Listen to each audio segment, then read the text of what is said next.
Hi, everyone, and welcome back to another episode of Behind the Post. This time, we're welcoming a very special guest to the show. Our next guest has been the recipient of LinkedIn's Transformation Partner of the Year award and is now co-authoring a book called the Social B2B Organization. Without further ado, please welcome to the show Colin Day, the Managing Director of EMEA and Vice President of Business Development at Oktopost. Colin, are you ready to go behind the post with me? Not behind the post, but maybe behind the cover of the book, Alina. How about that? That's what I can guarantee you. I love that 100%. We're going behind the cover today. I'm so excited to have you join us. First things first, can you give us a tease about what the book is all about? And can we get a date for when your book hits the shelf? All right, let's do a Quentin Tarantino, Alina. Let's start at the end and work our way to the beginning, right? So release date for the book, we're targeting publishing the book on the 31st of March or the end of March, right? Maybe it'll be a day or two late, but or a day or two too early, but should hit the bookshelves or the Amazon store around the end of March, and that's March 2025. Just in case you're listening to this at a later date. Alina, what's it about? Simply put, it's how to build relationships and drive revenue and lead in the digital age. Amazing. That's it in its simplest nutshell.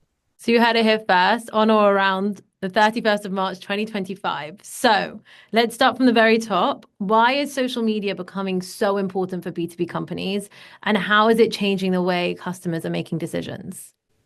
Yeah, and that's a great question, right, Alina? So look, social and social from a B2B perspective, and when we talk about being a social B2B organization, we mean more than simply just being on social media, right? It's about fundamentally rethinking how a business engages with its audience, how it aligns teams, and how it measures success, right? And really, it's all about embedding social media in the fabric of an organization, ensuring that every interaction, whether it's with a prospect, with a customer, with an employee, represents the brand's values, the organization's expertise, and it's a commitment to building long-lasting relationships. And those relationships are built on trust.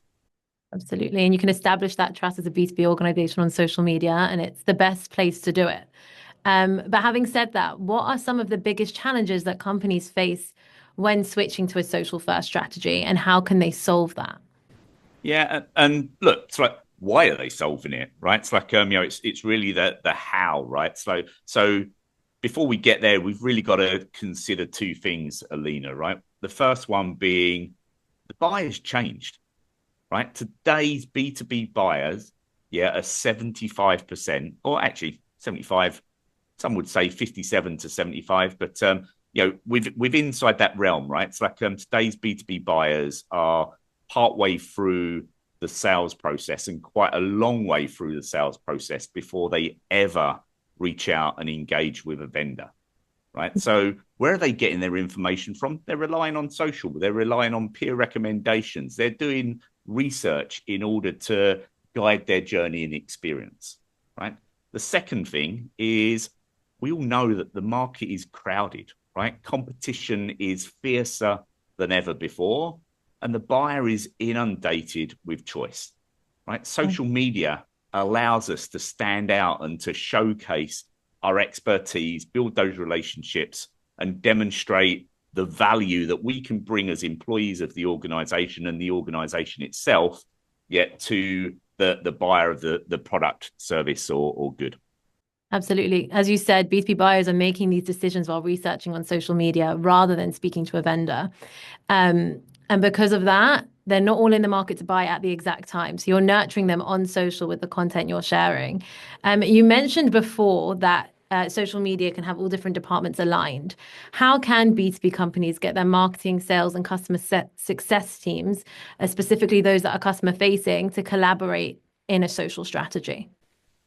Yeah, I mean, that's a great thing, right? So there, Alina, I would really, if I'm talking about the entire organization, sure, it starts with marketing, right? It's like, marketing will typically own the mandate, or do they? Right? Because if we think about, being a social first organization, it's the brand, right? It's the message. Yeah, it's the employer branding, it's the employee branding, it's thought leadership, it's using it for sales, using it as a lead generation tool, using it to build that trust, right? So, there are different functions within inside the organization that may own those different mandates, but it comes together through this really important channel called social. Now, a lot of organizations will say, well, that's nice. We're using social today. Yeah, it's like our marketing team, and we've got a social media manager who's publishing brand content out on, say, LinkedIn. And when we talk about the social B2B organization, we are really talking about a LinkedIn first strategy. Yeah, other channels exist, X, Facebook, Instagram, some new and up and coming channels such as Blue Sky. But really, the place of the B2B social organization is LinkedIn at this point in time, right? Absolutely. So, how can they do it?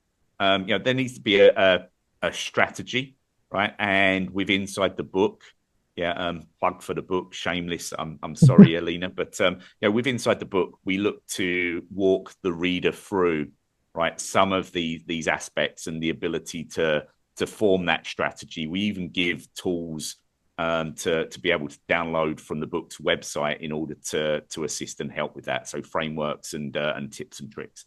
That's super useful. I know that'll be helpful for everybody trying to implement this social first strategy or take their social first strategy to the next step. I'm wondering, you painted a really good picture of what this is.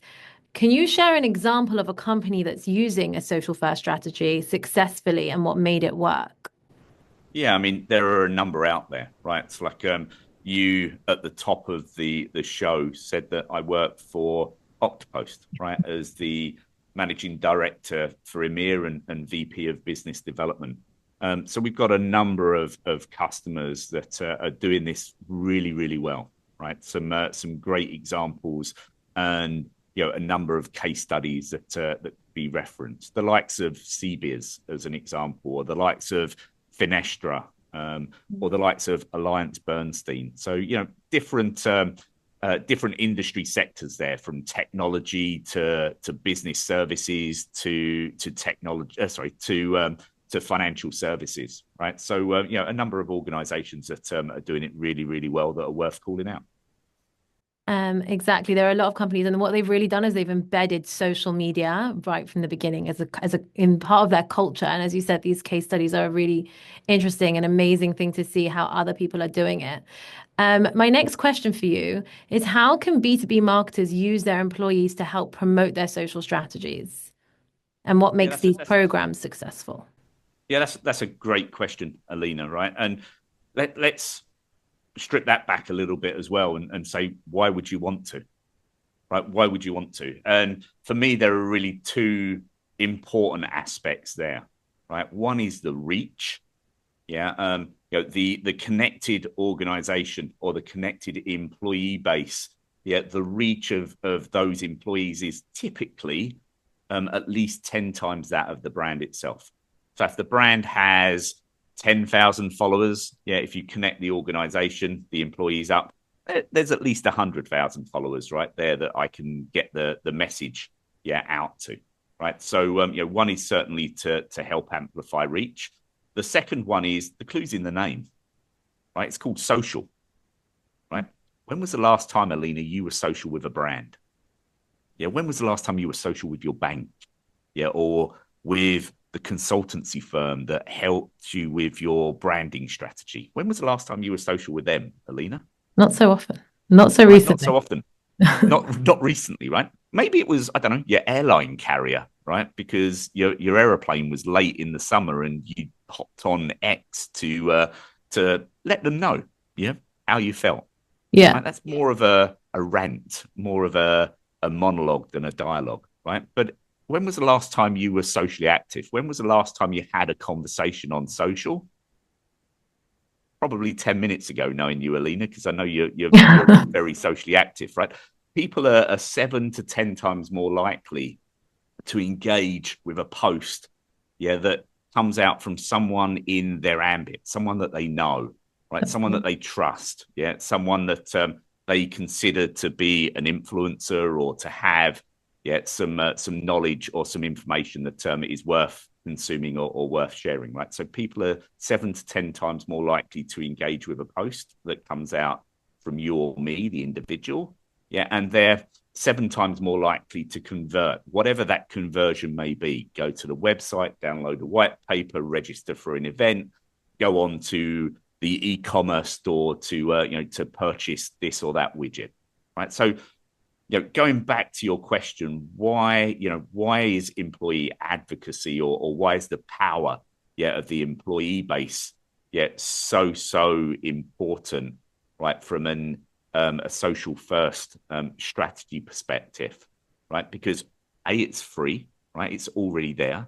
Yeah. B, you've got the engagement and you've got the reach capability, right? And C, people, your employee base are talking about the brand anyway. Let's tap into it, harness it, put it into a structured program, and then start to capture the results of that, and demonstrate or connect that social activity, that social engagement to what really matters on the back end, revenue. Absolutely. You touched on the next question, but before I move on, I just want to say, as a advocacy program leader myself, I can see from my advocates, they're reaching a whole new audience that I wouldn't be able to communicate with otherwise. So as you're saying, people are trusting people over their brand, and I'm reaching completely new people that then build awareness for Oktopost itself. You touched upon results. How does data prove the value of these social media strategies? And you mentioned revenue. So what are the key metrics that B2B social media professionals should focus on? Yeah, and that's a great point. And look, we've been conditioned, over the last 20 years, right? Because that's how long social's been out there, right? It's like, when did you enter the workplace, Alina? Me, Yeah, 2020. 2020. So you entered the workplace 5 years ago, right? So Yeah. you've been in work, a quarter of the time that LinkedIn has been a network, Yeah. right? So LinkedIn started only 15 years before you started your career. So it's relatively new, right? But if we look at the people coming into the workplace today, we've all been conditioned to be socially connected, right? It's like hardwired, if you will. It's like my kids, I swear, were born, with an iPhone. Others do exist, with an iPhone in their hands, right? It's like we're used as society, right, to getting information, it's like instantly. But we see it very much from the consumer perspective, right? And B2B marketing is very different to B2C marketing, right? But we've been conditioned as marketers, to look at brand level metrics, to look at the number of posts, the amount of follower growth, the number of engagements. But really what I want to be able to do, is as a senior marketer, right, is prove the value of my marketing strategy to the wider organization, to my colleagues in sales, right? It's like, we're expensive as marketing organizations, right? It's like, and all too often we've done things on gut feel, right? We think it's right for us to invest in the brand. We know it's right because, we make our sales numbers, but I've never really been able to tie the impact of my organic social strategy to revenue. And that's what we need to be able to do, right? And that's where technology can help. It's where frameworks can help. It's where I always talk about mindset, skill set, tool set, right? So first of all, I need to have the mindset, right, that B2B marketing is different to B2C, right? Then I need to have the skill set to understand what it is I really want to measure. What question do I want to answer? And then the enabler of that is technology platforms such as Oktopost. Others do exist, right? So what metrics do I want to be able to measure, Alina? Yes, they could be brand, right, level metrics, but really as a B2B marketer, right? I want to be able to measure my impact or the impact of what I'm doing and the activities that I'm performing and the guidance that I'm giving to the wider organization. I want to be able to measure the impact of that, yeah, on revenue. Absolutely. That's what makes it slightly different to the B2C. You still want to see those high level metrics, but you really want to get more granular to lead generation and the impact it's having on the pipeline, which definitely happens from social. We know at Oktopost, other B2B companies know it. We just need to know how to prove it. The next question I have for you is, what advice would you give to leaders on keeping their social strategies ready for new platforms and new emerging technologies?